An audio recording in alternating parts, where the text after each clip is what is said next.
Hello, and welcome to my podcast, Good Grief. My name is Dr. Christine Malone, and in this podcast, we talk about trauma, tragedy, and survival. In each episode, I will interview someone that has gone through grief in some way, and we will discuss the impact it has had on their life. By sharing these stories, we hope that others won't feel alone should they be going through similar situations. Enjoy. Hello, listeners. Thanks so much for joining me for this podcast.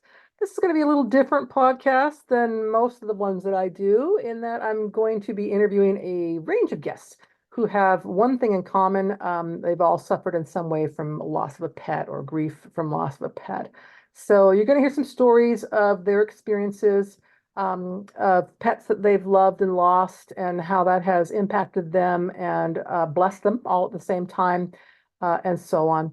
So the reason behind this episode actually started for me a few months ago. I was visiting my grown son out of town, and he shared with me a story of when our family dog was put down. So my son was living outside the state when the dog was put down, and I called him to let him know he was at work, my son, and he was quite impacted by it because it was a beloved family pet. And he was emotional. And his boss came up to him and said, what's wrong? My son said, my family dog just died. And the guy said, it's just a dog. Get back to work. And the conversation with my son years later, it was years after the incident with the pet, and it obviously still impacted him. So it kind of spurred me to think, let's go ahead and do an episode on pet loss. I personally am a big pet fan. I have 4 dogs right now. I can't think of a time in my life when I haven't had a dog. I love dogs. So I'm going to start out by telling you the story of my dog, Lily, the one that my son was upset about. So I got Lily. She was a golden retriever, and she was a puppy when we got her. And my kids were young. At that time, I had 2 kids in grade school, and I had my middle son, Ian, who was disabled. And the dog, Lily, would spend a lot of time with my 2 grade school kids. She would play with them. She'd go alongside them for bike rides and so on. She would get into their garbage. My son would have Taco Bell wrappers in his garbage can, and Lily would get them. And of course, she'd get sick. So it was kind of this, they really grew up with this dog. With my son Ian, because he was not, playing with her and so on, Lily just somehow instinctively knew that when she was in Ian's room, she needed to, there was no playing, no horsing around. She just would lay there, and we would put Ian's hand on her so he could feel her fur, and so on. So lots of really happy memories with Lily over the years. So then, of course, like all animals, they don't live as long as humans do. So she was getting older. She was getting what many golden retrievers get, with some arthritis and so on, and was not able to walk as well. Eventually, she couldn't do stairs. And then at one point, she would lose control of her bladder, and she would have accidents. And I know, I could see it on her face that she was, I don't want to use embarrassed, but she was upset that she was doing something she knew she shouldn't do, but she couldn't control it with the bladder and so on. So I kept her as comfortable as I possibly could for as long as I could with the help of our vet. But then the day came where it was time. She wasn't able to move around on her own and so on. It is my habit with my pets, when we get to the point where we know the end is near, and I've got an appointment scheduled for them to be put down. I spent that last week giving them people food, which I don't normally give my animals people food. So with Lily, she would get breakfast, lunch, and dinner for that last week of whatever the family was having. It didn't matter to me that it might make her throw up because it was too rich for her. I just wanted her to enjoy that last week of her life. And when it came down time for her to be put down, it was a respectful and very, I would call it a beautiful moment. She was being loved by my husband and me, and then suddenly she was sleeping. So it was the most humane thing ever.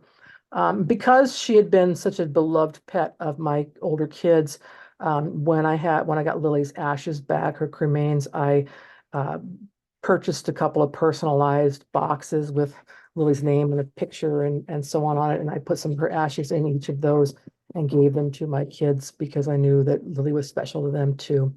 So enjoy the stories you're going to hear, and thank you so much for listening. So my guest for this part of the episode is Nina, and she's going to tell us a bit about her dog, Gus. So Nina, tell us about how you met Gus and how you found out about him.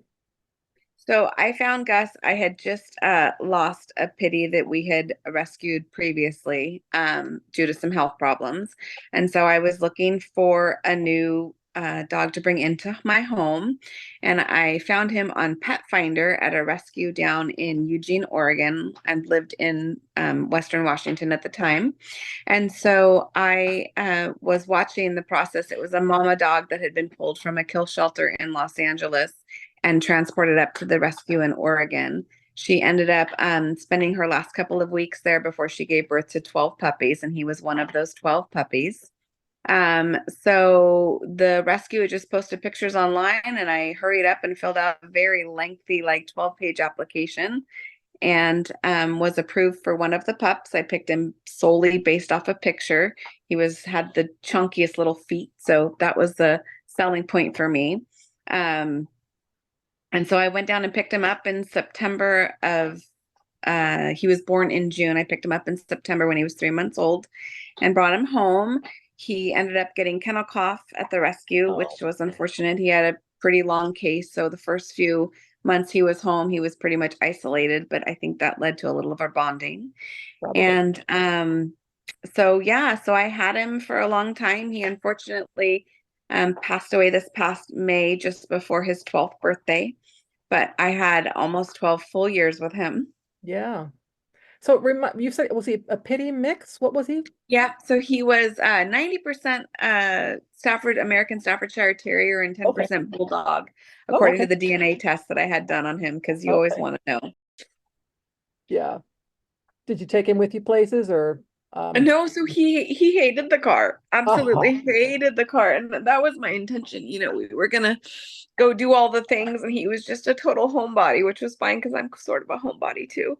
yeah, So he was content to just be in his yard, and we've got pasture land, so our walks would consist of just walking the pasture. nice. He was content to just, hang out.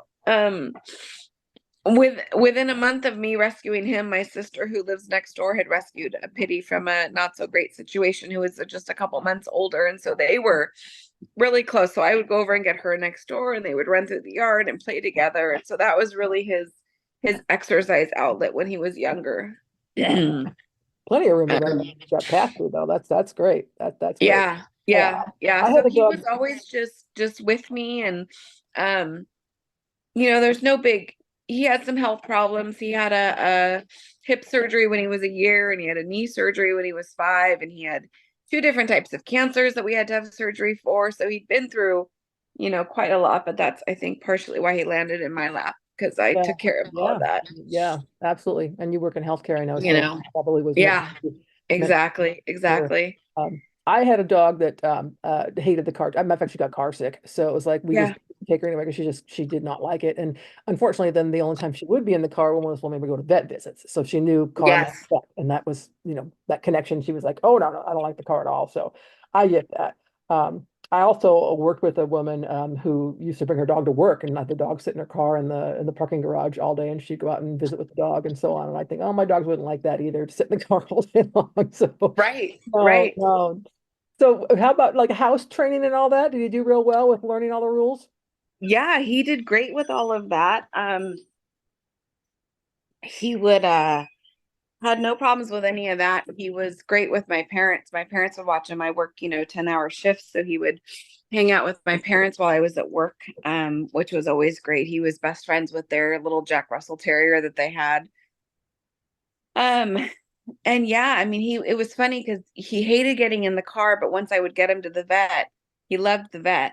Oh, And he good. would rather stay at the vet than get back in the car to come home. Yeah. So it was always, I would have to drag him out. He would sit behind the desk with the girls at the vet's office, and and not, I mean, eventually, obviously, I would get him in the car, but he just did not like the car at all. Yeah. Yeah. It's At interesting. all, at all. Interesting. Yeah. I wonder if he had a, But well, what kind of bad experience could he possibly had if you got him so young though, but I'm thinking maybe yeah, something happened to I, him. yeah, He I don't know. And I don't know. He never got sick. I don't know if it was car sickness or what it was. He just did not want to be in the car. maybe just It was a emotional, but home. yeah. Who knows? Who knows?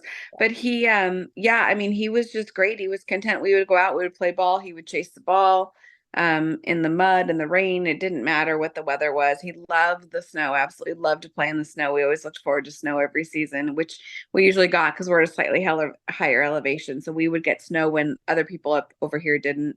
Yeah. Um, but then he was equally content to just, sit on the couch. If I had worked, a couple long shifts and was exhausted, he was okay to just sit there and watch some Dr. Phil or whatever it was I was catching up on the following day, something sort of brainless. So it was great in that regard. Was And he an yeah, it only was dog? just Was he an only dog while you had him? No yeah, he pet was others? my only dog. My Okay. parents had their Jack Russell, and so he would be with them during the day. And I had my sister's rescued pitty next door that he would play with, but at night it was just us. Yeah. Yeah. Just him and Yeah, him. only dog. Yeah. So Yeah. you said he was 12 when it was time for him to go. How did you have a something that, I mean, we were talking about this before I started recording, where Yeah. animals kind of let you know when it's time? Did he Yeah, so give you some? he had some decline over about a year. I've got pretty steep stairs at my house, and so I had been using a harness because he'd had hip surgery, he'd had knee surgery, he was arthritic, he had arthritis in his spine, all the things I knew. He was on supplements, he was on joint injections, like I was doing all the things. And so I had been using a harness for probably about 6 months just to help him get up and down the stairs, just so it was more stable. Yeah. Um, and then it got to the point where I had to move my bed downstairs because we just couldn't get up the stairs anymore. So we moved the bed downstairs and did that for a few months. And he had started having episodes at night where he was real restless at night. I don't know if maybe it was a little sort of an onset doggy dementia, some of the stuff that I read into, but there's no real testing for that. So I don't know if that's what it was, but he would get restless at night. And I know that he was, he was in some pain too because of the arthritis. And so I was actually scheduled to, or I was leaving the country for 2 weeks for a trip to Scotland and Ireland for 2 weeks with some friends. And he had had a really rough night that night. And so I knew that that morning was the morning. Oh, just before your vacation. Yeah, Mm, I knew that he was in quite a bit of pain and it was time. I feel like he let me know. yeah. And I mean, I was fortunate. I was able to get a vet to come out to the house that morning. I had to leave for the airport at 11 and she was able to come out at 8 that morning. And I just thought I can't be gone for 2 weeks and have it happen while I'm not here. I owe that to him Yeah. To be there with him. I feel the to same be way. there. Yeah. Yeah, that was the least I could do. Yeah.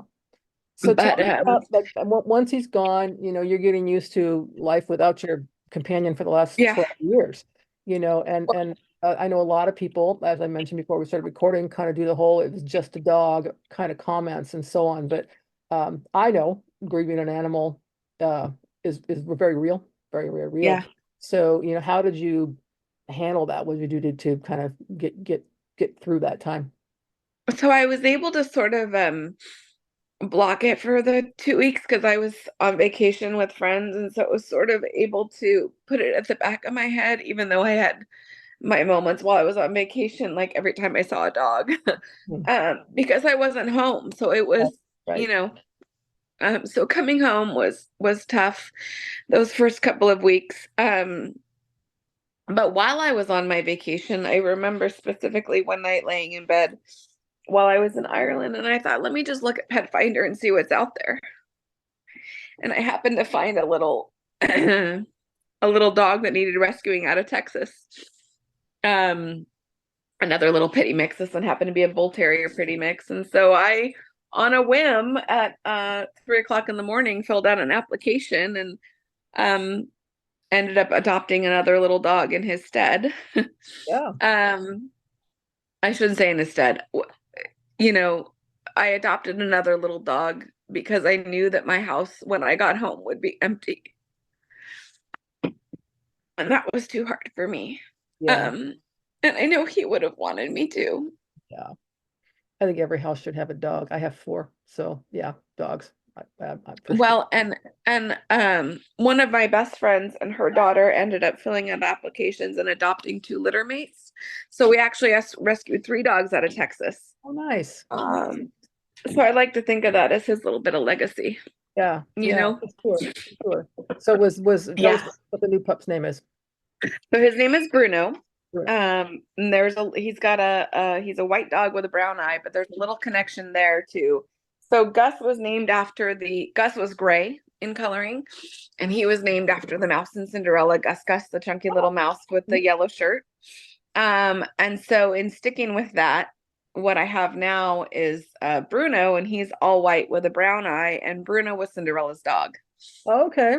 So there's a little bit of a connection there between the two, Yeah. Well, um, with with the naming process. But so Bruno is he's a lot. It's been 12 years since I've had a puppy, and I feel like this one's a bit more rambunctious than what Gus was, but he's super sweet and he loves to go in the car. He'll hop right in the car in his carrier and go right to sleep. So that's a little bit of a different experience from what I had before. so Um, all dogs are different in that way. That's for sure. yeah, So yeah, yeah, but it's good. Sorry, yeah. there's a barking in the background there. All right. So did you have Gus, did you have him cremated? Do you have ashes or how Yeah. did you handle that? So I had him cremated. I had a paw print done in ceramic. I also had a pendant or a necklace made that has his nose and his paw print on it. Oh, I love that. So I have all of those, and I ended up making a shadow box where they sent me some of his hair in a container, or some of his fur and his paw print, and I put the necklace in there because I'm so afraid of wearing it and losing it. With a picture of him in a shadow box on my mantle in my bedroom. So It's a nice memorial. That's for sure. yeah, yeah, So going through grief of a pet, and I know we lose our pets during our lifetime. They don't live as long as we do. Everybody knows that. yeah, Would you say, even though, the grief has been quite real and obviously still painful for you at times, was it worth it? Would you do it again? absolutely, Yeah, absolutely. And I think that's why we do it again. yeah, I agree. You know, when we spoke earlier, we discussed a little bit about the favorite things, and I was a bit too emotional to talk about anything because it's still super raw, obviously. But coffee was one of his absolute favorite things. I don't recommend giving anyone's dog coffee, but we would every morning on the days I didn't have to work when I was home, when we got up, he'd have breakfast and we'd sit on the couch and I would drink my coffee and he would stare, he would drool just a little bit. And then I would always let him lick the coffee cup. Oh my His goodness. Is absolute he favorite thing. I've never plain seen coffee or is it got sugar and cream in it? I mean, is he a what? little bit of sugar and a little bit of half and half, Oh, nothing that's so funny. artificial. I've had a lot of Yeah, dogs in my life. I don't think I've ever had a dog that liked coffee. Maybe I just never offered it to him. I mean, and he would literally drool over it. And there was not very many things. He was not a drooly dog. It was very few things that he would drool over. He also loved to chase the ball. I would get these hard rubber balls from the pet store because tennis balls he would just pop in no time. And he didn't necessarily have to chase it, but as long as he had two in his mouth, he was happy to just kind of run back and forth. You could throw the third, and he would just run back and forth after it. Um, what some of the other things? Christmas was his absolute favorite. He would unwrap presents. So we, as Scandinavians, we don't do the Christmas tree until a couple of days before. Right. And we couldn't put the presents under the tree until we actually Christmas Eve because he would go in and try to unwrap them. So I always had a couple of presents under the tree for him that he could unwrap on his own, whether it was toys or treats or whatever it was. And he would always help my nieces and nephews with pulling the paper off of theirs. And yeah, Christmas was a favorite thing. So this Christmas was a tough one Yeah. without him there for sure. So yeah, those were a few of the things that he loved. He'd been through a couple of surgeries, and whenever he had surgery, my mom would always make soup. My dad always thought it was for him, but it was for the dog. So chicken noodle and beef and barley were two of his favorites. And no matter what, he would always, even if he was coming out of anesthesia, which was always tough for him, a little of grandma's soup was always a good thing. So Hear everything. yeah, Yeah. Yep. yeah. So he was just a great, great dog, and very, very, very special to me, and a very, very tough loss, Yeah. No, which I you hear know, that. you know is going to happen, and everybody's grief pattern is different, whether it's, person or an animal. I mean, grief is a very, um, I don't know if fluid is the right word, but a very fluid thing. Yep. Everyone Mhm. experiences it differently, and the time periods for it is very different. There's no Um, one way. There's no one right way. And I'll even go so far as to say it's not even necessarily the same with the same person in two different grief episodes, right? It just depends on absolutely. what the thing was that you lost, and how attached to it you were, and so on. So I mean, Yeah. and speaking for myself, I mean, I have had a number of animals in my life. I can't remember a time in my life when I didn't have specifically dogs, but sometimes cats. Yeah. But the dog I had when my kids were growing up, just for some reason has a bigger place in my heart. I really don't know how to phrase that. Yeah. But it's like some of them, I love them all. I loved them all, but some of Yes. them just stick out where it's like, wow, I remember birthdays and things, and then I'll have those wonderful memories of things that we did with Hmm. her and so on. So it's kind of like it just, I guess for me, it's been like what phase in my life was I in when that dog was Right. part of it. So yeah. So like I Well, said, when and I, people talk about grieving, it's like it's never the same, even from one person or pet to another. It's just not. It's just you can't explain. yeah. Nope, absolutely. And you never know what your little triggers are going to be. I'm fine. And then, I did I think I started 5 years ago. One of the nurses I worked with said, because Gus was very photogenic, you should do Christmas cards with him. And I'm like, I don't have a family. I'm not going to do that. But I started, and it Yeah. was a big hit. And so we dressed up. The first year I dressed up as Mrs. Claus, and I just put some antlers on him to see how he would handle it. The second year we were snowmen. What else did we do? I dressed him up as Santa Claus. I was a Christmas tree. We did elves. We were both elves one year. And so it got to a point where it was something that, like, he was so tolerant, like he would let me do that kind of thing. And it was a full on photo shoot because my mom was taking the pictures, and she's not the best photographer. So there's a lot of retakes. But Yeah. at the end, I was sending out over 100 Christmas cards, and people were looking for them. So this year, I actually put on social media that I wasn't sending out this year because that was something that I specifically did with him, and I'm not ready to continue that tradition at this point. But that was hard, somebody just saying something as simple as, I didn't get a Christmas card this year, is something that was a trigger. Yeah. Little Yeah. things, you never know where it's going to hit you from. I can look at pictures of him sometimes and I'm fine, and other times not. Yeah. But you had You know, those cards. I love that you have those cards I for do. memories and so on. And if Yeah. if you feel comfortable doing so, you should send a couple of those in to my assistant so she can add Oh those yeah. I would whatever, love to. because I I love have them those types saved of in their pictures. own album. Yeah, those are such fun pictures. It's fun memories. And Yeah, well, I like, and I would put him in the draw booths at the lab because one of my coworkers loved him, so she put it up, and patients every year requested him. So yeah, every year I had to print extras to put in the draw booths, and yeah, patients loved them, and it's not very yeah. often you see an 85-pound pitty dressed up as It's an elf. a snowman.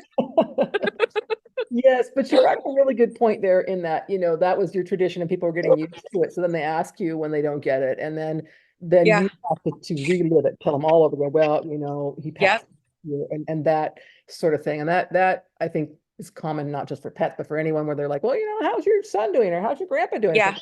I got to tell you. And then I have to, then you're sad because you made this, Right. It's Right. always those Right. uncomfortable conversations where I'm like, you know what, you can talk to me all day long about something that I've lost that I grew, and even if some of those memories fall down my cheek in tear form, Yeah. doesn't mean I'm not happy to have them. I'm always happy to have them. So Absolutely. especially at Absolutely. work, I can remember times where I was at work and someone would ask me a question. I think, oh, I got to have this conversation now, and I'm at work, and I guess. Yeah. But Uh-huh. and unfortunately, you can't control that either. And you're not going to send a card out and say, oh, by the way, here's a card this year because Gus isn't with us. So it's yeah, that Yeah. would be weird. So anyway, yeah, Yeah.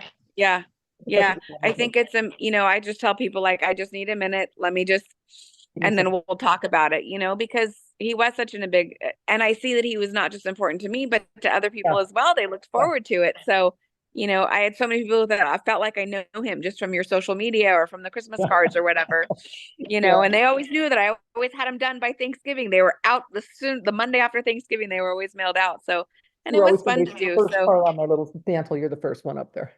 yep, exactly, exactly. So yeah, so I mean it was I'm glad that he had that impact on other people as well, even though they never actually met him in person. For sure. So, Sure. No, that's it- great.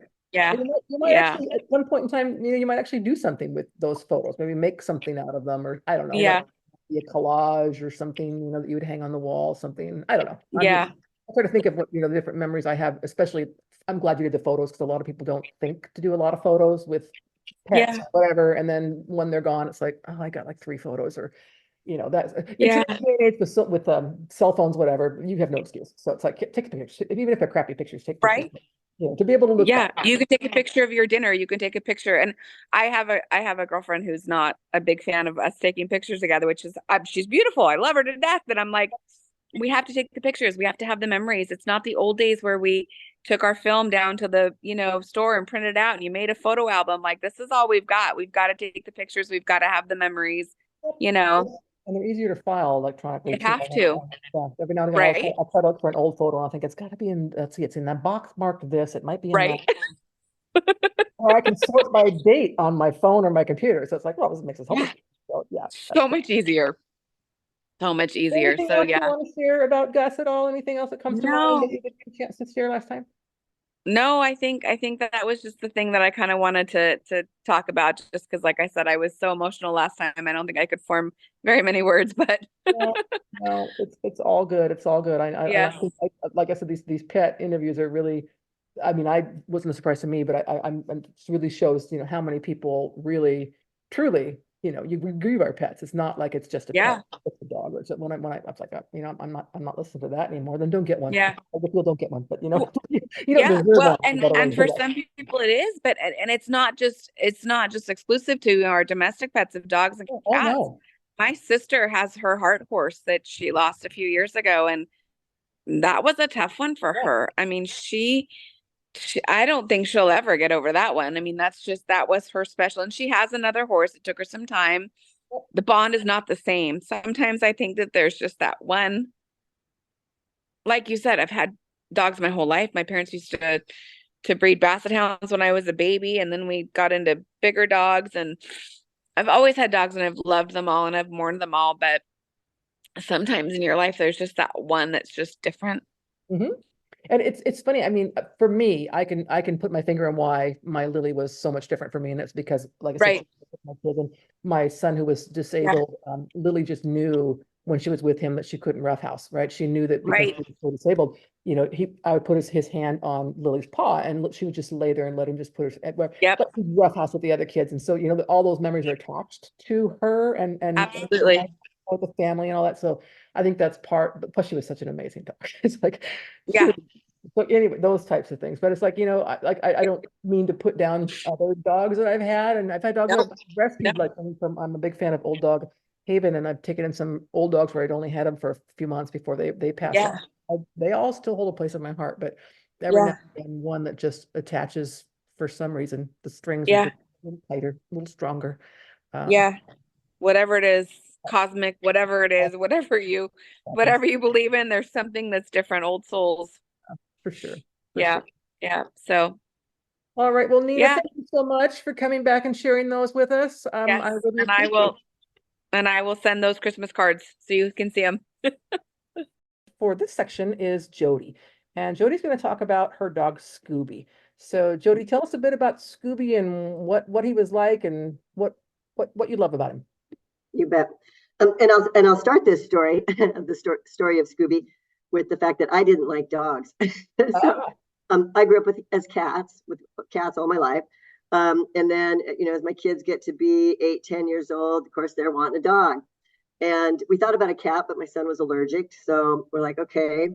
And I kind of knew, like, they're old enough but young enough that it'll probably be my yeah. responsibility, but this would be good opportunity for kids to learn how to take care of something.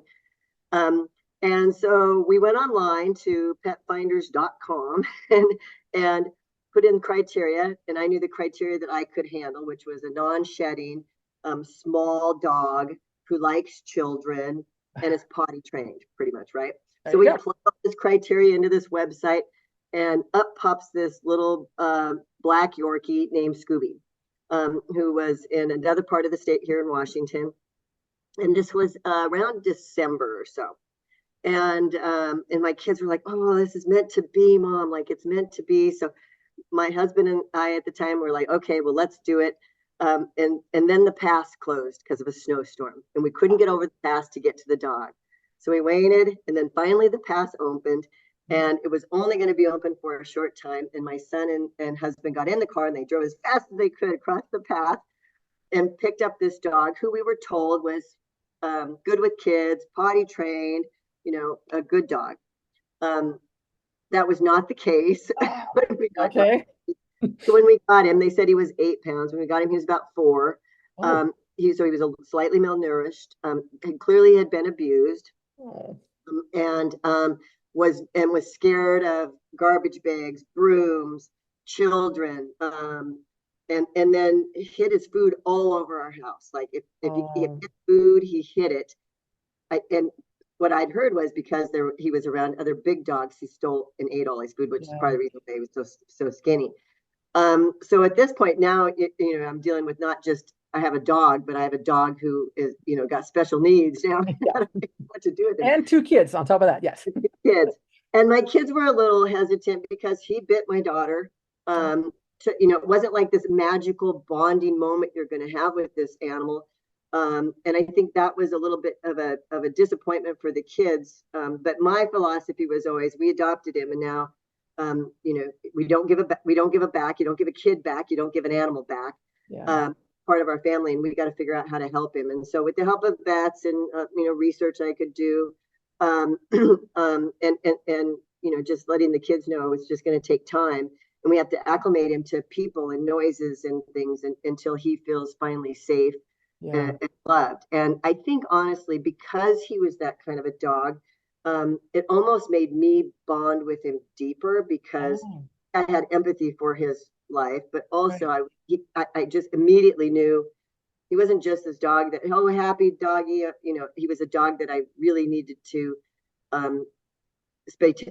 give special attention to, and really, try to help him with his issues. And so I think, so a lot of that was socialization. So I took him everywhere with me, everywhere. I mean, I don't think that dog was without me, except when I had to go to work. And so I think that bond also, enhanced for Scooby and I. And the kids loved him very much. And as Scooby got to the point where he was, less afraid. It took about a year, honestly. And it was great because I think he bit every kid in the neighborhood. And some kids never got over it and were like scared of him.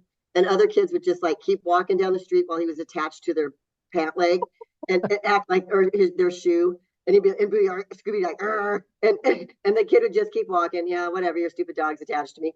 And so there was kind of this unique relationship of Scooby and all the neighborhood kids as well. And of course, the kids that ignored his behavior, he befriended because they weren't afraid of him. It was the kids that were afraid of him that he continued to bully. And I think got some joy out of that, actually. He probably bullied himself. He's taking it back out. Right.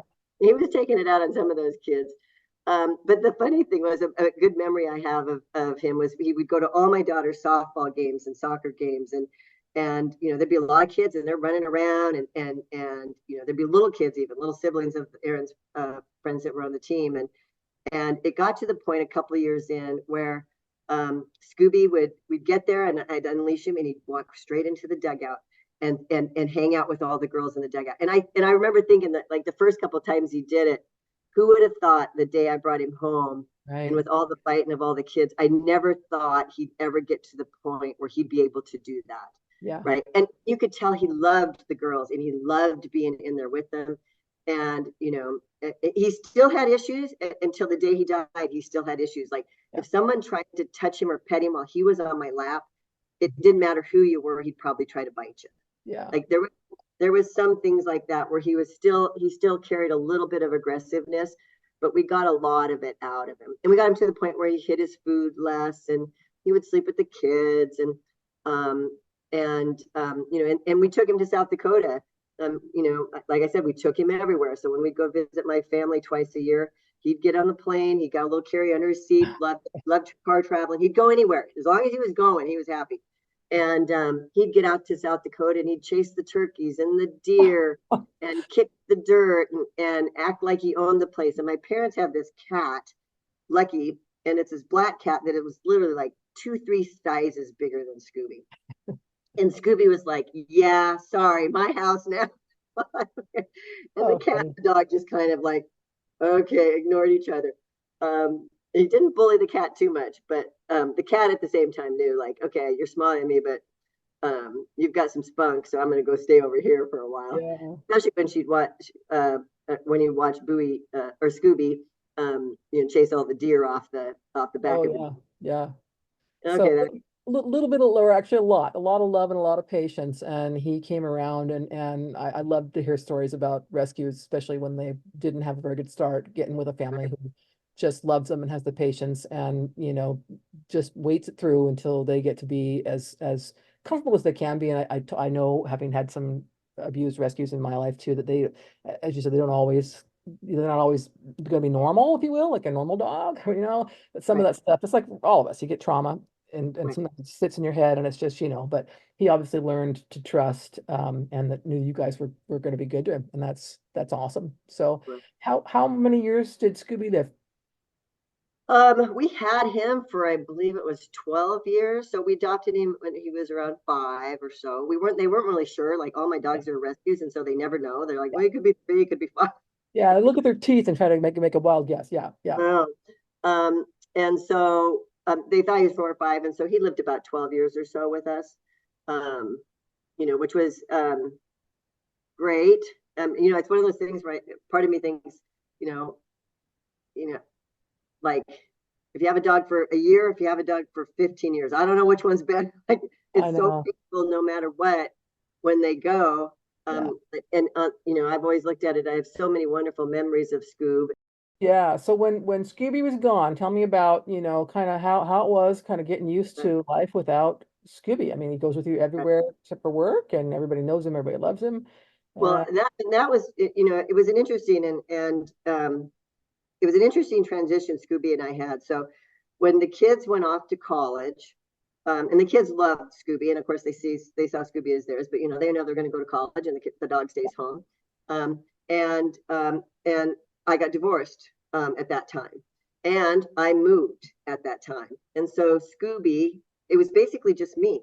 So it was me and Scooby got divorced. Me and Scooby moved from our house in Sammamish, sold our house in Sammamish, and Scooby and I moved to Snoqualmie because the kids were at college. My son was at Western, my daughter was at Wazoo, and so I think it bonded him and I even closer together because it was me and him doing all this stuff together alone. A lot of changes, yeah. Right, and then I started a new job, so it was me and Scooby started a new job. And then my mom ended up getting lung cancer, and then she passed away the same that year we moved out here, and it was me and Scooby dealing with that because the kids once again are at college, and then Scooby, it was, I knew it was time. They get to the point where their eyes are literally gray and they can't hear. You kind of know, but they're not so bad that you're going to put him down. But he wasn't feeling real great one day, so I took him into the vet. They kept him overnight, and then they called and said, "Hey, you need to get in here." So I got in there, and when I got in there, he'd gone downhill fast. And so there wasn't a lot of time to prepare the kids for this. Like, I mean, they knew because they saw his eyes were gray, they couldn't see, and they know their dog's, whatever, 15 years old. But it wasn't like, hey, kids, here's the thing. So I'm having to make this decision to put the dog down without telling the kids. Yeah. Right. It just happened so quickly. I can't even tell you what an amazing vet and vet tech I had that day. That makes such a difference. And those people are like superhuman angels to me, because, totally let it be my decision talked about, hey, I'll drive with you home to your house if you want to put him home, if you want to put him down there. We'll do whatever, because Scooby, like most animals, I think, hates the vet. Yeah. And he says, or you can go across the street to this park. It was a beautiful sunny day. And he said you could, and it was like, you can stay out there as long as you want. And so I took Scooby out there, and he and I spent several hours outside in the sunshine and the grass. And I had the opportunity to, to tell him how much I loved him, and share memories with him of all the great things that he contributed to my life, and especially, honestly, for getting me through such a tough period of my life, going through the divorce, launching my kids, the loss of my mom, starting new jobs. And so, I was just so full of gratitude and love for him that it made it somewhat easier, I think, to let him go. Yeah. And then the vet came out after a couple hours, and we put him down there in the sunshine and the grass. And like the magnitude of grief I had is unbelievable. And to the point where when I picked him up, I couldn't let him go. Right. I like they're like, yeah, you gotta get his dog. Yeah. Yeah. And I couldn't let him go. And this vet tech, this girl who I swear to God was crying as hard as I was, said to me, I'm going to hug you, and I'm going to hug you really tight. And I'm going to then grab Scooby, and then I'm going to hold him, and I'm going to hold him tight all the way. And I'm never going to let him go. And that, if it wasn't for her saying that, I don't know if I could have let him go, because it was just, it was hard enough to know that he was dead in my arms. It was even harder to let him physically leave my life. Right. Yeah. Especially because I wasn't prepared for this. This was not the day I was putting my dog down. I kind of thought, I'll have time to prepare for this. Yes. I'll prepare the kids for this. But it just kind of happened. And then you stand there in a parking lot, going, now what? Now what do I do? Right. I was lucky at the time I had a boyfriend, and he came, and we drove out to my house. And from that day on, for months, walking into the house without him, especially when you live alone, I think it's even harder, because I didn't want to put his food bowls away. Didn't put his water bowls away. I didn't put his bed away. I didn't put his toys away. And months went by, and friends, family would come over and say, hey, you got to put this stuff away, or you should put this stuff away. And I'm like, don't touch it. Right. And I just wasn't ready. Right. And sometimes I think I'd see him out of the corner of my eye, or hear him, like you think you'd hear him or something. But it took a long time, to get to the point where, I could put his things away. Yeah. Right. And I remember picking him up at the vet, and they had him in a box with his name on the box. And I brought him home, and I put him in his bed that still sat where it was supposed to sit. Yeah. And he sat there for months. Right, until I was ready to finally get rid of the bed. Right.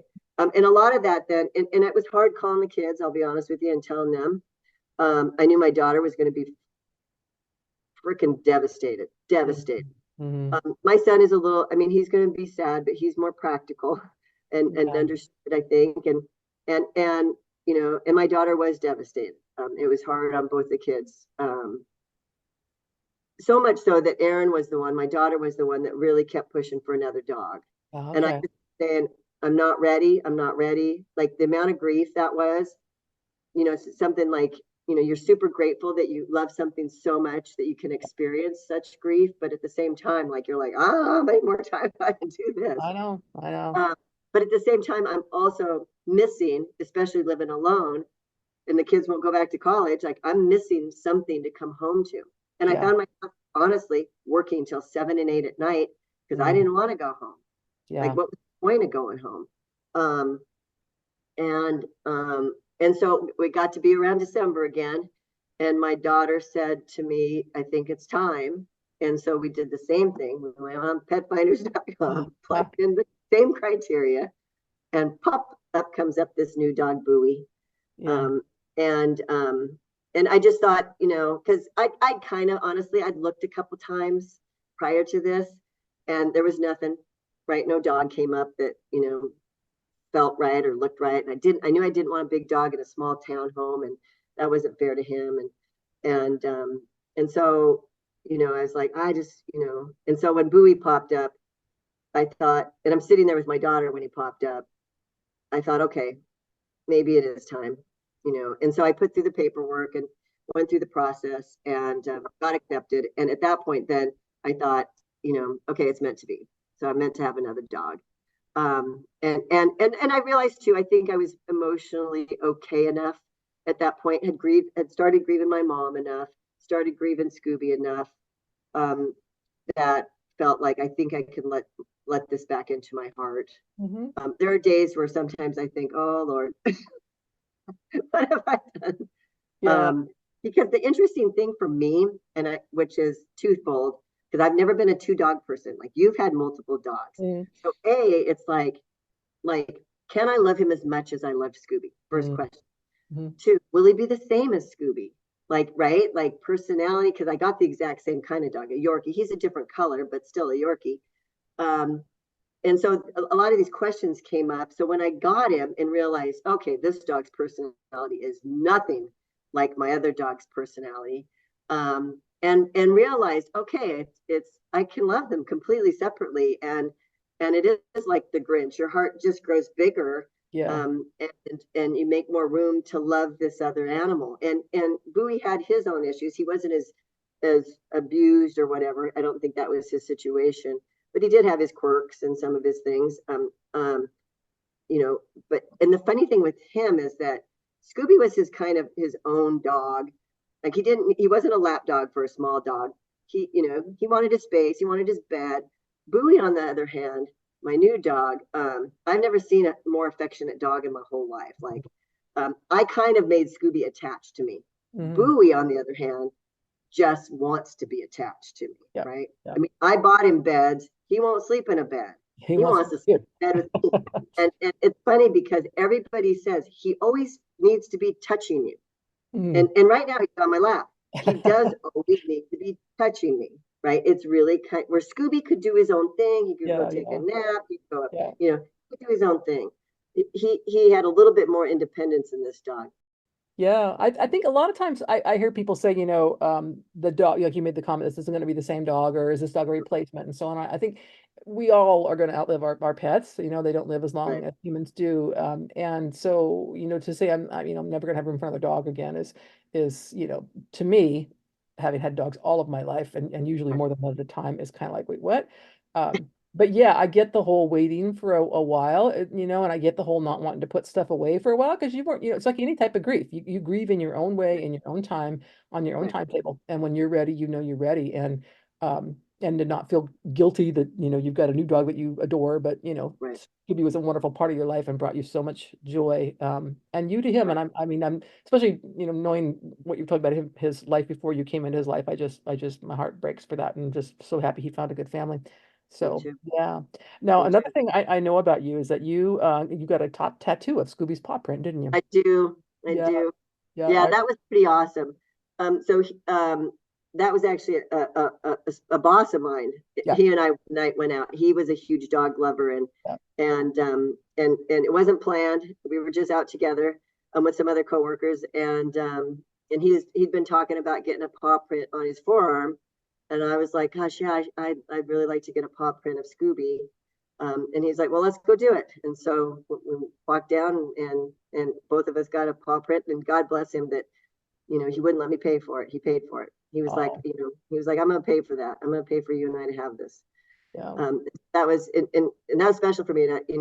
Some people thought I was crazy, for doing it and not thinking it through or whatever. I never regretted a moment of it. So one thing I do want to ask you though is if someone was listening to this episode and they haven't experienced pet loss and they've got a neighbor or family member who's recently lost their dog or their cat or their ferret, whatever, and they're thinking it's just a pet or whatever. I mean, what advice would you give them to to interact with that person who's lost Right. someone in their life? I would tell them, don't assume it was just a pet. Assume Yeah, their kid just died. yeah, I mean, it. I mean, I haven't lost a kid yet, so I don't know the pain of that, and I won't try to know it. But I can tell you that the amount of grief I had losing Scooby, yeah, he was such an important person in my life. yeah, And while he was alive, like and I knew it too. Like I knew how much he meant to me. I knew he was my buddy. I knew I remember thinking at times like, I don't know how I'm going to get divorced without you. I don't know how I'm going to make this move without you. Yeah. I don't know how I'm going to bury my mom without you. Like there was such comfort that he provided. And I think that's what people need to understand. Like what potentially could this pet have meant to this person? Yeah. Right. Yeah. And if you can understand that, then you don't see it as just a dog or just Right. a cat, Right. but you Right. see the impact that that living being had on your life. Yep. Right? Yep. And then I think you have a greater sense of empathy towards the loss. And for me, I will say I had a ton of friends who sent me flowers and gifts and cards and about pet loss and all that, and super appreciated that. But what the acknowledgement, I think the acknowledgement that Scooby was gone helped me with my grief. I loved that. But I also still wanted to talk about him, right? And so I think another thing would be to just don't be afraid to bring him up. Like, so if I run into friends who I haven't seen in a while, but they knew Scooby through my whole life and Samam, whatever, I want them to go, oh my gosh, remember Scooby, and remember how he bit all the kids, or remember when you took him to everywhere and he was attached at your hip. Like, that's not going to make me sad. That's going to make me laugh. Yeah. And The memories, the good memories. Yeah. So that's what I would say is, just like any loss, don't be afraid to talk about it, acknowledge it, and even ask questions about it. Like, how are you doing with the loss of Scooby? Like, that's okay too. And be okay for the answer to be like, I'm not doing great. Yeah, exactly. Be ready for that answer, because it may not be easy. I'm not doing great some days, right? Yeah. And especially I think for those that have lost a pet, for me, I did get advice from a friend who'd lost a pet, and they journaled about it. Yeah. And I'm not a big journaler, but I did start journaling about it, and it did help. It really did help. And so if they had maybe a trick or something up their sleeve that worked for them a little bit, Yeah. Yeah. they not. I mean, because I didn't want people to feel like, oh, here's how I got through as for me, and she said it in a kind way that was kind of like, it just kind of helped me. So I don't know, it might help you. Yeah. How blessed are we to have animals? Yes. Very, very. Jody, thank you so much for your time. I really appreciate chatting with you and hearing about Scooby. And as you know, we're going to have Scooby's picture up on the screen while we're talking, so people can see how adorable he was. Yeah. Thank you. Okay, yes, thank you so much for listening today. My guest tonight is Lisa. She's going to talk to us about pets, some experiences she's had with pets, as we do this episode on pet loss and grief. So, Lisa, tell us a little bit about, the pets that you've had in your life. I know you take in some older dogs or some sick dogs. So tell us a little bit about that. Well, right now we have 8 dogs in the house. Yeah, but only 4 of them are really 100% ours. One of them is a forever foster kind of situation. And then the other 3 are with us temporarily as their owner is going through a moving process, going back to Michigan, that sort of thing. So, buying the house and getting everything settled, it's just hard.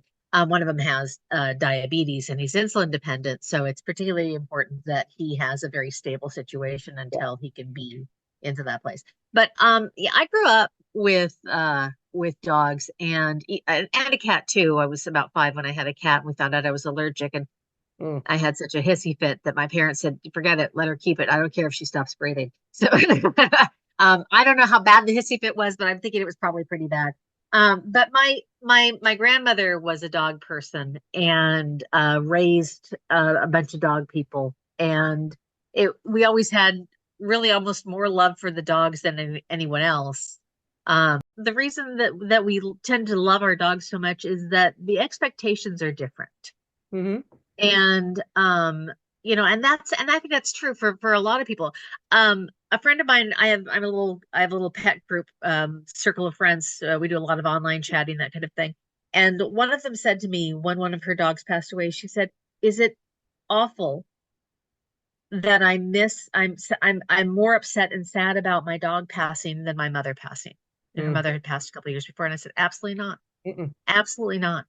because as a pet owner, you have the authority and, in fact, the responsibility to make sure that when it is time for your dog to cross the rainbow bridge, to go to the next adventure, to enter in that new dimension of existence, Right. that you do that. You do that with compassion. You do that with an appropriate time, and that you ease that dog into that situation. That Yeah. is your responsibility. Yeah. With parents, with human beings, we are, as a society, we're forced to let them suffer Yes. and die in slow and horrible ways. Yeah. And it's horrible. That's one thing. And the other thing is there is a different level of interaction between you and your dog and you and your mom. There's always going to be more drama and more conflict with another human being, especially one who raised you, Mm-hmm. than there ever will be with a dog, than there ever will be with a cat. Because it's just really impossible for two human beings to exist in the same sphere and not have some degree of disagreement. You Yeah. know, with your animals, it's a different thing. There's less expectation from the animal, and there's less disappointment. I mean, Yes. I'm sure I'm disappointed in my dogs. Absolutely. When I refuse to give them human food, they're like, what is wrong with you? Yeah. But I never feel like I am completely the bad guy with No. my dogs. The first dog I think I technically was mine actually belonged to an aunt and uncle, and I would take him on weekends because I couldn't officially have a dog in the house I was renting. But I really loved being around him, and I loved having him. And he was also the family breed, which is the wire hair fox terrier, Mm-hmm. spawn of Satan. I mean, I love them, but unless you're used to them, don't get one.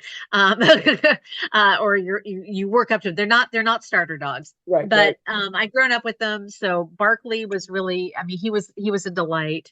And he came to me on weekends. And then when my aunt and uncle decided that they were going to sell their house after my uncle retired and drive across the country, they said, Fisher cut bait.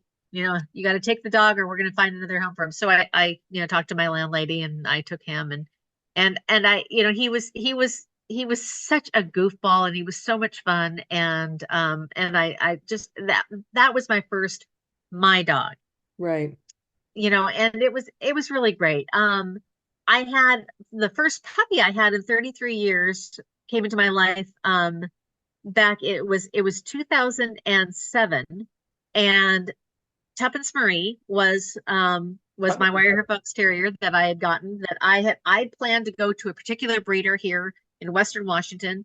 And my mother, the cheapest woman alive, said, "Oh, that's too much to spend on a dog. That's ridiculous." And so she found me a dog for a better price because she's the cheapest woman alive. And Tuppence Marie came with her own health problems, but she was my girl. She was really my girl. And, I had her for 13 and a half years. And, she was just such a little nut bar. One of my favorite videos that I made, because I have videos on YouTube, and because I'm a terrible photographer, but I can make a fairly decent video, and I can send them out to my friends, and people can actually see what it is. If I send out a picture, people will look at it and say, "Is that your thumb?" So, yes, that's my thumb. Okay, I'm sorry. But one of my favorite videos I took of Tuppence Marie and a sprinkler, and she hated baths, and she hated being sprayed with the squirt bottle. That was her, the big punishment in our house, is the being squirted with the water. But she loved to swim, and she loved sprinklers. I found that out. I was out sitting in the grass, and I was weeding in the garden, and pulling up some things, and all of a sudden I was being sprayed with water because she had picked up the sprinkler from another area of the lawn and brought it to me. We both enjoyed And the sprinkler. oh yeah. So but she was hilarious, and I remember this video, I picked up the sprinkler, so she knew something was going to happen. And I set it down, and she's running, and she ran over to where the faucet was. And she stood at the faucet, looking at the faucet, looking at me, looking at the faucet, looking at me. It's here. It's here. It's here. It's here. So I went over, I turned it on, and then she went racing out to the sprinkler. And attacked the sprinkler and tossed it around, ate the water, completely drenched, and let her go for a few minutes, But turned it off, she was having and a then great time. Yeah. she had a blast. And she was freezing cold and shaking, because it's the Pacific Northwest and Yes, never yeah. really that hot. And so just soaking wet. And but she wants me to turn it back. No, you're soaking wet and you're cold. Yeah. Yes. Oh, I love those. I love those. When the dog, they can't speak, but they can certainly communicate with you and let you know what it is they want, right? It's like, I want that spring, I want Absolutely. this, I want that. I have a Yeah. golden retriever that loves to be in the water as well, which is very golden retrieverish. And Yeah. we have this big silver bucket out in the yard that we fill with water in the summertime, and she lays in it. She just lays in it. She's like, "Oh, I'm good. I'm good right here. I'm in the water, It's all good. That's a good thing." And she'll look at it sometimes like, "Is that gonna get water in it or not?" It's like, okay, but Yeah. it's all yours. Exactly. It's all yours. It's 45 degrees outside. We're not filling it with water for you. I'm sorry. But come on. Yes. So you said you had her for 13 years. So I'm 13. guessing that means she's not with you anymore. Actually, I know that because I see you on Facebook. But Yeah. oh, see Jennifer. Yeah. Yeah. But so when the time comes, I mean, you and I were talking about this before I started recording about recognizing when the time comes and Yeah. being respectful of that and doing Yeah. what's right for our dogs, which may not feel like it's right for us. No. You want to keep them forever, and sometimes Yeah. it's just not compatible. So Yeah. how does that, I mean, you've done this a few times, but I mean, kind of like, how do you get to that spot where you recognize it and then you can act on it and know that the dog's going to, as you said, cross that rainbow bridge? But I believe there are always still little pieces of them in my heart. I really firmly believe that. Oh, Um, yeah. but then Yeah. you grieve their loss. So kind of take us through that a bit. Well, I think a lot of it is the connection you have with the dog. And I think that in conjunction with that, there is the conversation that you maintain with your veterinary care team. Yeah. Yeah. Um, my girl between Barkley and Tuppence Marie was Dixie Marie, and I didn't recognize it, and I didn't have a tie with the care team at the time, and she died by herself and in pain, Hmm. and I will never forgive myself for that. Yeah. So I may go a little overboard with veterinary care now. Um, and I'm far more aware of that because I know that happened. I knew that she was uncomfortable. I had an appointment for the vets. Yeah. I didn't know how bad it was. And now I'm much more sensitive to that because of that experience. Right. And I hate that Dixie had to be the one to teach me that, but that I think was part of the reason why Dixie and I came together. Yeah. Yeah. So It was purpose yeah, there. Yeah. yeah. But with Tuppence Marie,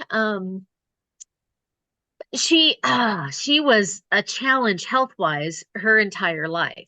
She was really a bargain dog. We got what we paid for on that one. Yeah. Um, she had hip surgery before she was a year old. Mm. She had the head of her femur removed and she had a floating joint in her hip. She had to do water therapy after that because she's a terrier. She was a terrier. She refused to use the leg. She was Right. just as fast on three without having to bother with that thing. So the muscles deteriorated in the hip and it became more and more impacted. So she was really that. She had skin problems. She was prone to yeast infections. There were all these things. She had eye surgery, cataracts taken out of her eyes, and unfortunately that didn't last very long because cholesterol collected in her eyes. So she had an ongoing thing, and I used to say to her, you better live to be like 20 because of the money I'm putting into you. You owe me. You Investment. owe me. Exactly. I'm telling you right now. And she flipped me the paw and whatever, because that's who she was as a dog. And I I knew there was something going on, and it turned out really that there was something going on for a while. The thing about dogs, and this is something that I have to remember, that no matter how little and cute and fluffy they are, no matter how much they're your babies, your lap dogs, whatever, dogs in their DNA are predators. Mm. And predators, when they're injured, if they show weakness, can Uh, become prey. yeah. Yeah. Dogs are inclined to be stoic. That's a good point. Yeah. And it's really hard to catch all of the things. Yeah. One of the dogs in my house right now, the one who's kind of the foster, she has two forms of cancer right now. Mm. She has a form of leukemia she's had for a couple of years that she's kind of like, what are you going to do about it? I'm fine. So, and just recently, palpable masses were found in her bladder that were confirmed with ultrasound. Mm. Um, she's also 14, and she's the breed she is does not often live this long, much less past it. And we know that every day with her is a gift. And what we have with her is a constant awareness of where she is, how she is, and what we're doing for her. Because Right. at this point, especially at 14, there's going to be nothing done dramatically to make her life better. Right. When Tuppence Marie had a little bit of fussiness with her food about 6 months before she passed away, I went and tried different types of food and got her back to eating. When it turned out that I found out that she had liver cancer, it made sense why that was. And liver cancer to the point that her belly from the time I dropped her off at the vets, the time they called me back in, because they said, just go home. We're going to get to her everything. We'd like to double check some things. So we lived at the vets. When Diamond Vet did their renovation, we were a little bit sad that they didn't name one of the suites after us. So I because love with that. all I used that yeah, vet for years until I moved out of town. So yes. yeah, and I just, I just really felt, that she was going to be with me a lot longer. So I think that it didn't occur to me that it would be something life-threatening when I went down, because as soon as they said we found a mass, and it wasn't on the spleen, it was on the liver, and that's it, we're done. Yeah. We're done, because she's in discomfort now, and if she will tell me she's in discomfort, that is huge. That's Yeah. the equivalent to my screaming in pain. So I went down there, and she came in and she kind of walked and then turned her back to me and leaned against me. The trust move that the dogs will show you, that they are willing to be their back to you. Mm-hmm. And I felt her belly, and I could see that it was already starting to swell a little bit. And I mean, I knew. Mm-hmm. And it was horrible. And all of my coworkers and bosses always, always, always knew that when anything was going on with my dogs, I would try to give them as much of a heads up as possible, but I would not be in, period. And I'm somebody who would drag her oxygen tent to work. Yeah. I mean, that you could say a lot of things about me in the workplace, but reliable, absolutely. Mm-hmm. I was going to be there. If I was scheduled, I was there. If somebody else called in, you could probably call me and I'd come in. I take ownership for that. But if it's one of my dogs, there will be no discussion. And if I had had a boss that said, it's just a dog, Mm-hmm. it would not have gone well for that boss. Yeah. And every boss I've ever had has known that about me, that, there are certain things that you don't want to push Lisa Marie on, Mm-hmm. but the dogs, absolutely Yeah. top of the list. If it's my dog, it's not up for discussion. And Yeah. if it comes down to this job or that dog, you have lost your very reliable employee, Yeah. period. Because your job can be And the pet, if the pet is sick and it's not going to be, longer, the pet needs you more than your job does. I mean, that's yeah, how I look at it, yeah. So did you take Tuppence Marie home that day, or did she not come home? She didn't come home. No, I went to her and I held her, and that was that. And I would not have put her through any sort of heroic treatment. With Nala was our Beagle Pug mix who belonged to a friend. Her life circumstances had changed, and Nala was alone for 12, 15 hours out of every day. So she ended up coming to us. She got us like a little sausage, and we got her down to a good weight, and we were living a great life. and she got a little bit kind of peaky again. She just wasn't as bouncy as she was. And at the time we had Tuppence Marie, we had Bailey, and we had Nala. Yeah, Maddie had passed away unfortunately already. And I really feel like the dogs got together and said, we got to get them to get Nala to the vet sooner because she just wasn't perky. Right. And Bailey went underneath Jennifer's bed. Bailey, the beagle, was her dog, and he peed a lake. Oh, Yeah. okay. And that was not a common thing for Bailey. So first thing we do in that situation, we say, okay, is there a biological reason for it? Right. So we went in to the ER, we did get him checked for a UTI, and we had Nala with us just to check her weight. We had an appointment for later in the week, that kind of thing. And I wanted to wait until my vet was in. And this is where I failed on this one, is that I should have trusted my veterinary team, Yeah. because at the time, everybody knew us, all the vet techs knew us. And in fact, our favorite vet tech was the person who actually caught it, because Nala was just sitting on her lap. And when we would go in, Nala was just all, hey, everybody. And I didn't want to go into a vet who didn't know her and say, look, the problem is she's just not as energetic and cheerful and stuff like that as she's doing, hey, everybody, because they would have thought, no, yeah, you're insane, lady. and and I should have trusted that they knew me and they knew my dogs well enough to know that if I said that this is a problem, it needed to be checked out. But I remember Jackie walking over and lifting Nala's lip and pressing on her gum and saying, "Excuse me, I'll be right back," and shot out of that room and came back with the vet. Nala's crit was about 11. Her hematocrit was about 11. She had no red blood cells left. And she had immune hemolytic anemia, immune mediated hemolytic anemia.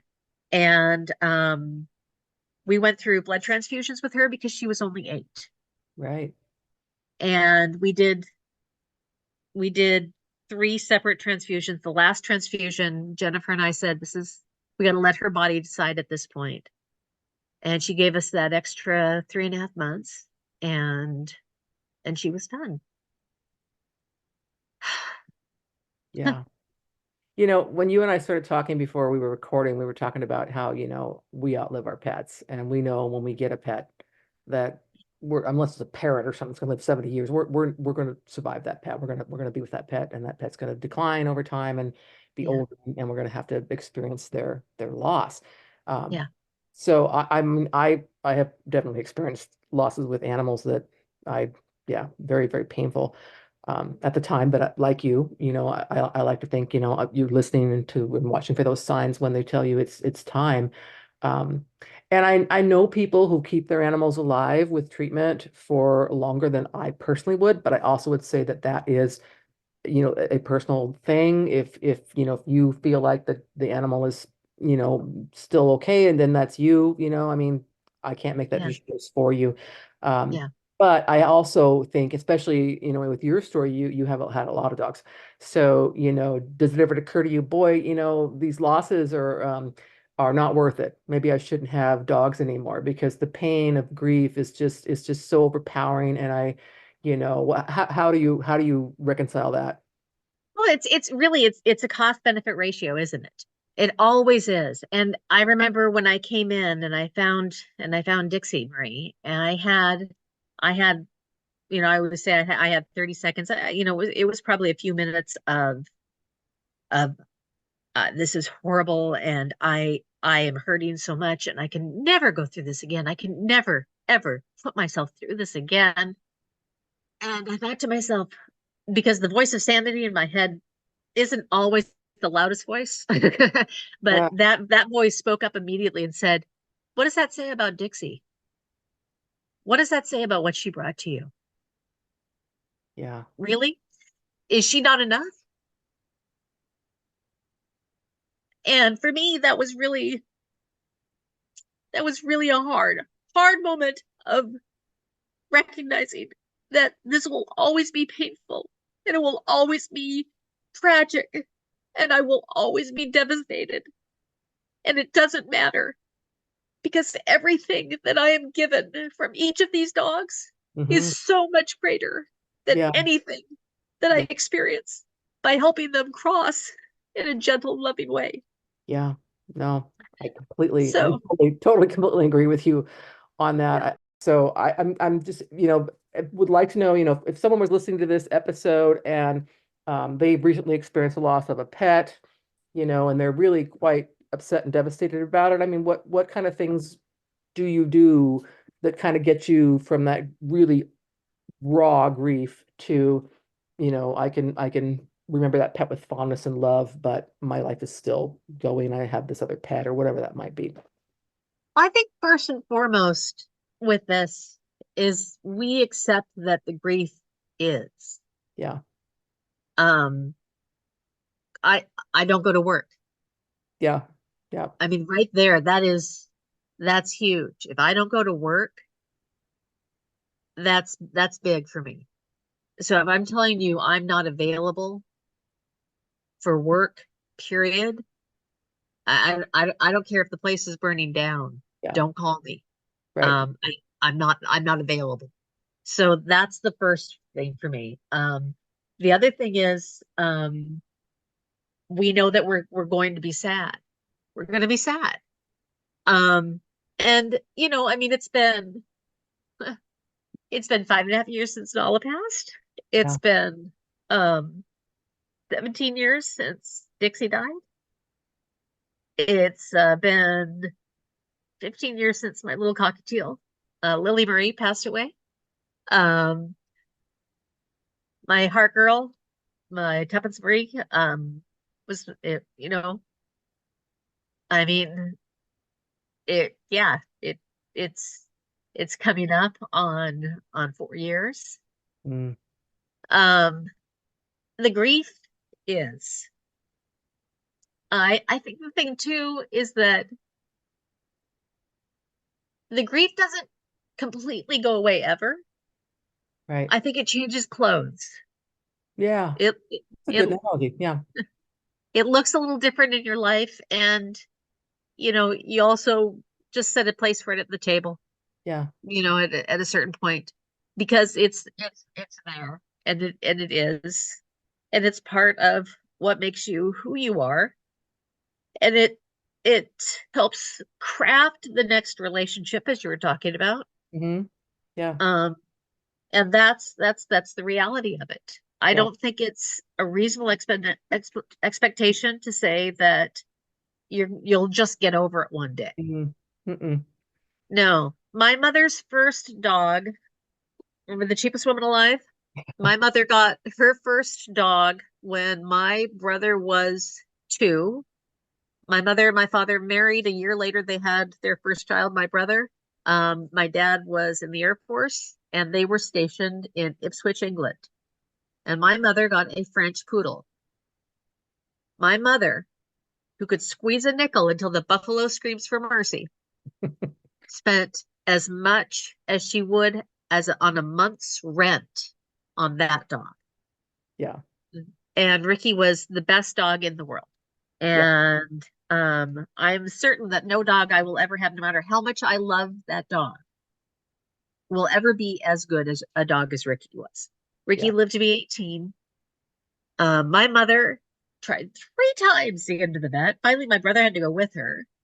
And to this day has blocked out the actual day of it happening. Mm, And is still devastated. I yeah. was 15 years old when that happened. That was 40 years ago. Yeah. Yeah. To this day, I mean, this dog was her heart dog, period. And although we love all of our dogs, Right. Ricky was her really special connection dog. Yeah. It's just part of our lives. Yeah. That grief, it's going to be there. And as awful as it sounds to live with the grief all the time, it's part of the process of being human, I think, and having that love.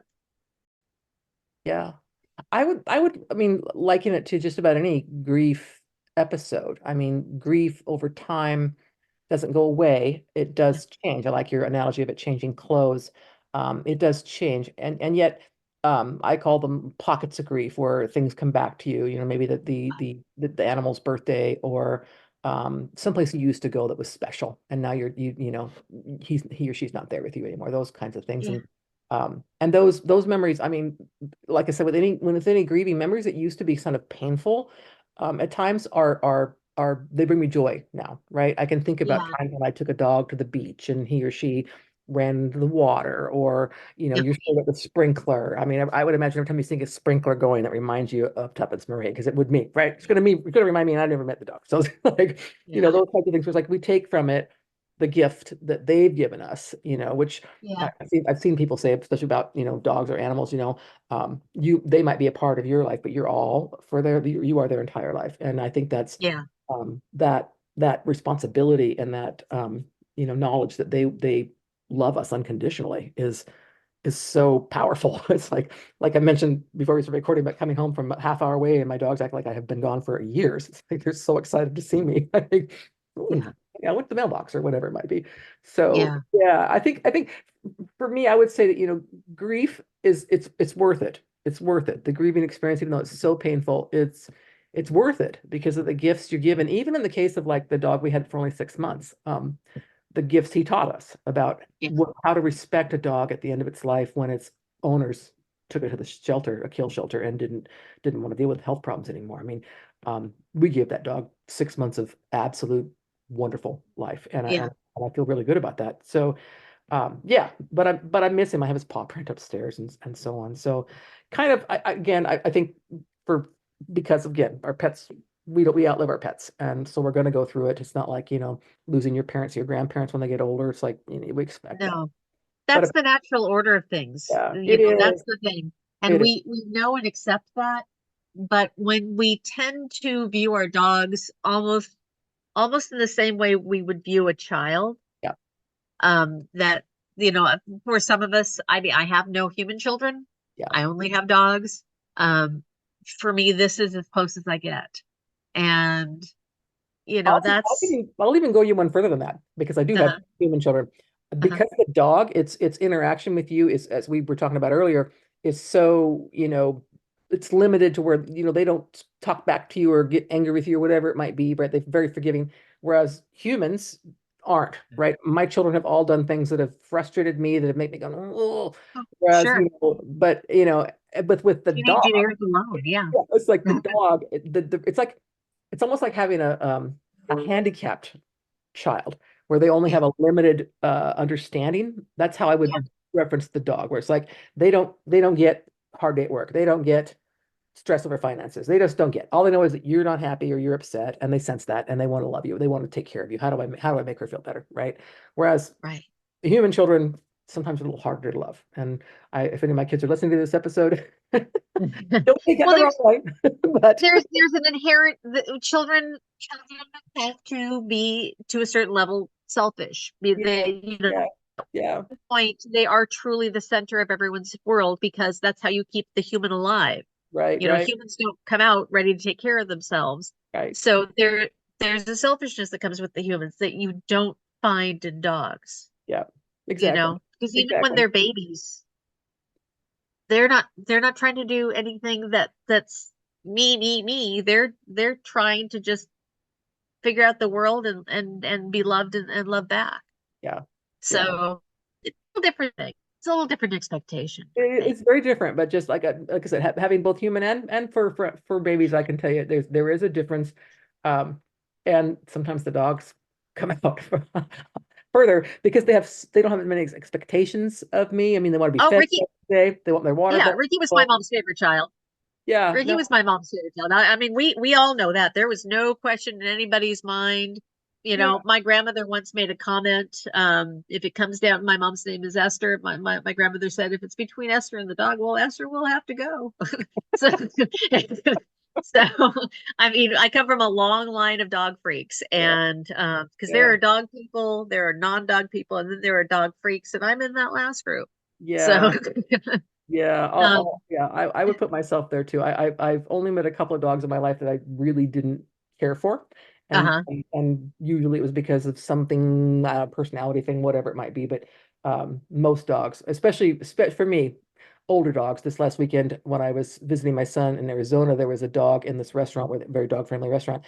He was very gray, and he was missing Oh, one of his back legs, and he was oh, clearly quite an elderly dog. But I just was like, oh, I want to see that dog. He's so amazing. So that's where I'm like, oh, the older ones when they get older and so on, they're just so amazing. They've had amazing lives, and they deserve, everything wonderful they can get because they've given that to us. So they really have. they They have. really have. Yeah. I mean, the thing is that you got to figure out again with the whole cost benefit ratio thing is what do you put the price on? Right, You right. know, do you put the price on the dog or do you put the price on yourself? I mean, their whole lives they've given of themselves, Yeah, yeah, and this is the price. yeah, yeah.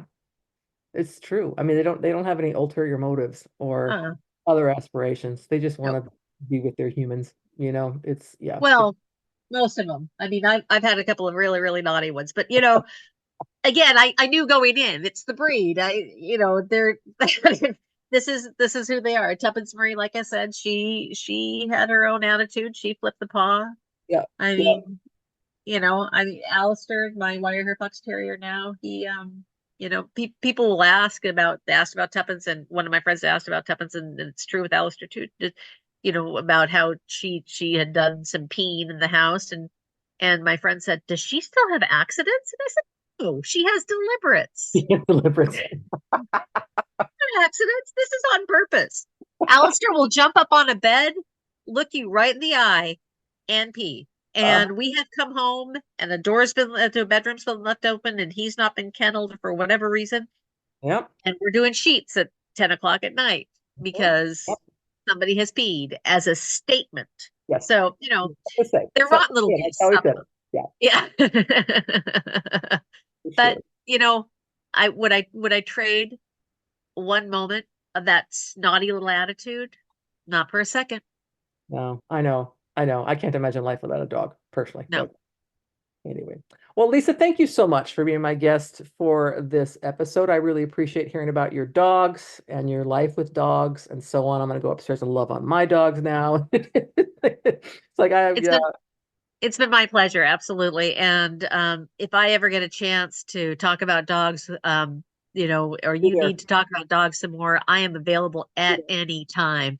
Awesome. Uh, in fact, if anyone wants to call me right now and talk about dogs, please feel free. I will text you some pictures. So Well, thank you. thanks so much. So you've heard some great stories from guests who've talked about pets they've loved and lost, and I hope you have enjoyed those stories and it's brought up memories for you of pets that you've loved and lost because they definitely do bring joy to our lives. So I want to end this episode with telling you a story about another pet that was very near and dear to my heart. And that was a cat. His name was Data Kidder. And Data was an orange tabby cat. When I was my first husband passed away. It was just me and my two kids who were 2 and 4 at the time, and we moved into a new house. And I found some mouse turds in the basement, so I thought I need to get a cat because there might be mice here. We went to the animal shelter and we saw Data, and he was perfect for us. So we brought him home. He was an adult cat. The vet guessed that he might be 2 or 3 years old at the time.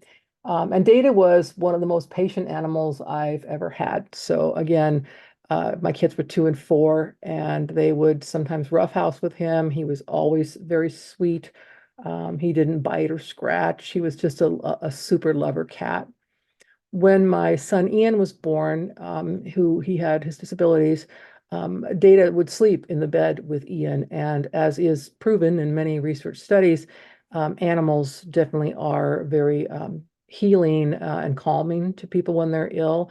So when Data would be in with Ian, Ian's heart rate would be better, his breathing would be better. So having the cat in there with him seemed to really help him sleep better and be calmer and so on. My kids grew up, my older kids grew up and moved out. So I had just Ian there, and the cat was again sleeping with Ian at night and keeping him company. So one morning, it's about 5 o'clock in the morning, I was sound asleep, and Data came upstairs where my room was, and he got on my chest and he started kneading me with his paws. And it's very unusual for Data to do that. I thought, well, why is he waking me up? This is very strange. Now, Ian was hooked up to alarms for, breathing and heart rate and everything else under the sun. So if he started to have an issue, the alarms would go off and we would know, we would go down to assist him. So Data woke me up. I came downstairs, and when I reached the bottom of the stairs, which is right outside of Ian's bedroom door, Ian's alarm went off. He had stopped breathing. So I went in his room, and because Data woke me up that morning, I was able to be with my son when my son passed away, which was a very powerful and meaningful experience for me. So many years went by, and Data started losing weight. He was probably 17 or 18 years old by this time. I took him to the vet, and the vet did a biopsy and said he has liver cancer. And at his age, they said, treating him for the cancer would probably kill him. So, you should just keep him comfortable until the time comes when you need to, let him go. So I fed Data raw tuna and salmon and scrambled eggs and whole milk. He had whatever he wanted for the rest of his life, which was just a few weeks or maybe a couple months. And then one morning I brought him out his raw tuna, and he just looked at it and walked away. And I knew that was him telling me that it was time. It was time. So my husband said, I'll take him into the vet. You don't need to go. And I said, nope, I have to be there with this cat. He's given me the greatest gift I've ever been given, and I need to be there for him. So I took him in with his blanket, which was actually one of the blankets that used to be Ian's, and he was on the blanket and purring as the vet gave him an injection, and he went to sleep. And it was, I sat there in that exam room, which the vet was very kind to leave me in there with Data for a while, and I was absolutely sobbing. And I knew they could hear me in the other room, but I thought that I needed to be with him for just a few minutes before I was able to go home. So I got Data's ashes back as cremains, and I still have those on my kitchen windowsill, where I can see them on a regular basis, and his collar's around the urn. And I miss him. I miss him a lot. So again, thank you so much for joining me for this episode. I really appreciate your listening, and thank you.